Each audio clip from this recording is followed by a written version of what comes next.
નમસ્કાર મિત્રો મિત્રો આજે તમારી સમક્ષ તુલા રાશિના જાતકો માટે આ 3 માસ કેવા જવાના છે એ વિશેષ ચર્ચા કરશું. 10મો માસ, 11મો માસ અને 12મો માસ. અને તુલા રાશિના જાતકો આ વિડિયો જોઈ રહ્યા હો તો અવશ્ય સંપૂર્ણ રીતે જરૂર સાંભળજો. આ વિડિયો તમારા માટે જ છે.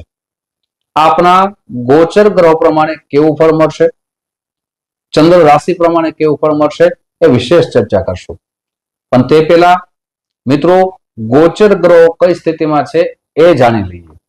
તો આપની કુંડળી ચંદ્ર કુંડળી પ્રમાણે પ્રથમ ભાવમાં મંગળ અને બુધ છે, આપના 5મા ભાવમાં રાહુ છે, આપના 6ઠા ભાવમાં શનિ છે, આપના 11મા ભાવમાં શુક્ર અને કેતુ છે, આપના 12મા ભાવમાં રાહુ છે, માફ કરજો સૂર્ય છે, સાથે આપના બૃહસ્પતિ છે, ગુરુ છે, એ આપના 9મા ભાવમાં છે. આ રીતે ગોચર ગ્રહોની કુંડળી બને છે. તો વિશેષ આપણે ચર્ચા કરીએ તમારા રાશિ સ્વામી તો કે શુક્રદેવ થાય છે. શુક્રદેવ છે અત્યારે 11મા ભાવમાં ચાલે છે અને જે રાશિ પરિવર્તન કરશે, ભાવ પરિવર્તન કરશે.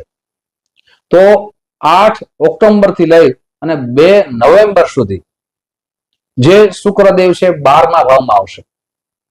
12મા ભાવ પ્રમાણે શુક્રદેવ છે એ નીચ રાશિમાં થશે, એટલે કે કન્યા રાશિમાં થશે. તો આપણે સાવધાની રાખવી ખૂબ જરૂરી છે. કયા સમય દરમિયાન આપણે સાવધાની રાખવાની છે? તો કે આપણે 9 ઓક્ટોબર થી લઈ અને ખાસ કરીને 2 નવેમ્બર સુધી આપના ખર્ચા વધી શકે છે. આપ મુસાફરી કરવા જાઓ તો મુસાફરીમાં આપને ખાવામાં, રહેવામાં ખાસ કરીને સાવધાની રાખવી જોઈએ. આપના તબિયત એટલે કે બીમારી વિશે, નાની બીમારી આપને હેરાન ન કરે એની ખાસ આ સમયમાં સાવધાની રાખજો. આપના ખર્ચામાં આપને કંટ્રોલ રાખજો. આપ જેટલું ખર્ચામાં કંટ્રોલ રાખશો તો આપના માટે અનુકૂળતા રહેશે. સાથે કોઈ પણ નિર્ણય કરો એ નિર્ણય ખૂબ જ વિચારીને કરવા જેવો છે. આ સમય દરમિયાન કોઈ પણ જલ્દબાજીથી નિર્ણય કરશો તો આપના માટે નુકસાનકારક બની શકે છે. આપના વ્યવહારમાં, આપના સ્વભાવમાં આપને કાળજી લેવાનો આ સમય છે. સાથે એ સમયમાં પરિવર્તન આવશે. ક્યારે સમયમાં પરિવર્તન આવશે? તો કે 2 નવેમ્બર થી આપના શુક્રદેવ છે એ પ્રથમ ભાવમાં આવશે, પોતાની રાશિમાં આવશે. એટલે ખૂબ જ સારો સમય આવી રહ્યો છે. 2 નવેમ્બર થી લઈ અને આપના જે 28 થી 30 દિવસો રહેશે એ આપના માટે ખૂબ સારા રહેશે. આપ જે નિર્ણય કરશો એ નિર્ણય સારા થશે.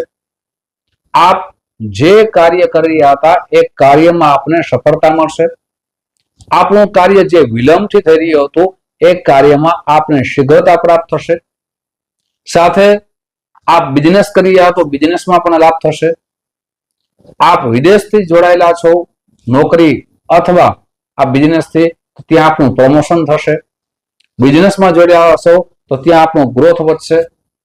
પણ આપને ક્યારે લાભ થવાનો છે? શુક્રદેવ જ્યારે પ્રથમ ભાવમાં આવશે ત્યારે. એ જ શુક્રદેવ જ્યારે દ્વિતીય ભાવમાં આવશે એટલે કે બીજા ભાવમાં આવશે. બીજો ભાવ છે વાણીનો છે, પરિવારનો છે અને ધનનો છે. શુક્રદેવ ત્યાં પણ વિશેષ ફળ આપશે. પરિવાર પ્રત્યેની આપની જવાબદારી વધશે. આ પરિવારની ખૂબ જાજી કેર કરશો, પરિવારને સમય આપશો, પરિવાર સાથે યાત્રામાં જઈ શકશો. સાથે પરિવાર પણ આપણે ખૂબ સપોર્ટ કરવાનો છે, સહયોગ કરવાનો છે. ધન બાબતમાં આપના જે પણ કાર્યો અટકી ગયા હતા એ કાર્ય સંપૂર્ણ રીતે પૂર્ણ થવાના યોગ નિર્માણ થઈ રહ્યા છે. એટલે કે એમ કહી શકાય કે શુક્ર ભગવાન આપના માટે વિશેષ ફળ મળશે. હવે વાત કરીએ મિત્રો આપના અન્ય ગ્રહોની. પણ તે પહેલા એક નમ્ર પ્રાર્થના છે. મારા નવા મિત્રો આ વિડીયો જોઈ રહ્યા છો, મિત્રો આ વિડીયો તમને ગમે તો જરૂર ને જરૂર લાઈક કરજો, શેર કરજો. પહેલી વખત આ વિડીયો જોઈ રહ્યા છો, પહેલી વખત ચેનલ જોઈ રહ્યા હો તો સબસ્ક્રાઇબ કરી લેજો. સાથે મિત્રો જે પણ ચર્ચા કરીએ છીએ ગોચર ગ્રહ પ્રમાણે કરીએ છીએ. ચંદ્ર રાશિના આધાર પર કરીએ છીએ. પણ આપના જન્મ ગ્રહો જો ઉચ્ચ રાશિમાં હશે, સ્વરાશિમાં હશે, સારા યોગ બનાવી રહ્યા હશે તો વિશેષ ફળ મળશે. પણ એ જ જન્મકુંડના ગ્રહો જ્યારે નીચ રાશિમાં હશે, અશુભ સ્થાનમાં હશે, ત્યારે પરિણામ પરિવર્તન થઈ શકે છે. તમારા જીવનમાં આ 3 માસમાં મોટા ફેરફાર આવી શકે છે. આ 3 માસની અંદર ખાસ કરીને 2 નવેમ્બર પછી આપના જીવનમાં નવું પરિવર્તન આવશે. બિઝનેસમાં નવું પરિવર્તન આવશે. આપ પોતાનું જગ્યા પણ બદલાવી શકો છો. પછી ઓફિસ હોય તો ભલે, ઘર હોય તો ભલે. બૃહસ્પતિ જ્યારે કર્ક રાશિમાં આવશે, એટલે કે ઉચ્ચ રાશિમાં આવશે, તમારા 10મા ભાવમાં આવશે, ત્યારે આપનું કેરિયર અને બિઝનેસ બંને ગ્રોથ કરશે. આપ 10મો ભાવ છે એ કેરિયરનો છે, કર્મનો છે, પિતાનો છે. આપને ખાસ કરીને કર્મ સારું થશે. આપના ઘરે કોઈ સારા માંગલિક પ્રસંગો આવશે. આપ જે કર્મ કરી રહ્યા હતા એ કર્મમાં વધારો થશે. આપના જીવનમાં બૃહસ્પતિ 10મા ભાવમાં આવશે એટલે માન સન્માનનો વધારો થશે, યશ કીર્તિનો વધારો થશે. અને આપ કોઈ રાજકીય ક્ષેત્રે જોડાયેલા હશો તો આપની લોકપ્રિયતા જરૂર વધશે. હવે વાત કરીએ શનિદેવની. શનિદેવ છે 6ઠા ભાવમાં છે અને વક્રીની સ્થિતિમાં છે. એટલે શનિ ભગવાન આપને અશુભ ફળની પ્રાપ્તિ નહીં કરાવે, શુભ ફળની પ્રાપ્તિ કરાવશે. આપ કોઈ મકાન લેવાની ઈચ્છા હશે અને તેમાં લોનની ઈચ્છા હશે તો એ લોન પણ આપની સફળતાપૂર્વક પાર થશે. સાથે આપના કોઈ ઉપર ઋણ હશે તો ઋણમાંથી આપને બહાર જવાના રસ્તા મળશે.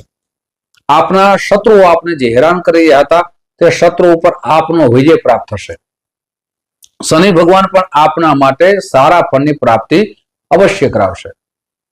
સાથે મિત્રો, શનિ ભગવાન આપના કાર્યમાં જે વિલંબ કરાવતા હતા એ વિલંબ પણ આપનું દૂર થઈ જશે. સારામાં સારો સમય આપના માટે 28 ઓક્ટોબરથી આપના માટે સારામાં સારો સમય ધીમે ધીમે ચાલુ થઈ જશે. મિત્રો, તમારી સમક્ષ ગ્રહ ગોચર પ્રમાણે વિશેષ ચર્ચા રાખી છે. સાથે ઉપાય ક્યાં કરવા જોઈએ જેનાથી આપને લાભ થઈ શકે? તો પ્રતિ દિવસ શુક્ર ભગવાનના જપ કરો. ઓમ દ્રામ દ્રીમ દ્રોમ શ શુક્રાય નમઃ. શુક્રવારના દિવસે સફેદ રંગની વસ્તુનું દાન કરો. સાથે શુક્રવારના દિવસે શરૂઆત કરીને પ્રતિ દિવસ આપ શ્રી સૂક્તનું વાંચન કરો. સાથે આપ શુક્રવારના દિવસે આપ ગરીબને અન્નનું દાન કરો. આપના માટે ખૂબ સારું રહેશે. મિત્રો, આવી જ માહિતી તમારી સમક્ષ મૂકતો રહીશ. આપ જે પ્રેમ આપો છો એ પ્રેમ બદલ આપ સૌનો હૃદયથી ખૂબ ખૂબ આભાર વ્યક્ત કરું છું. ફરીથી મળશું. જય શ્રી કૃષ્ણ.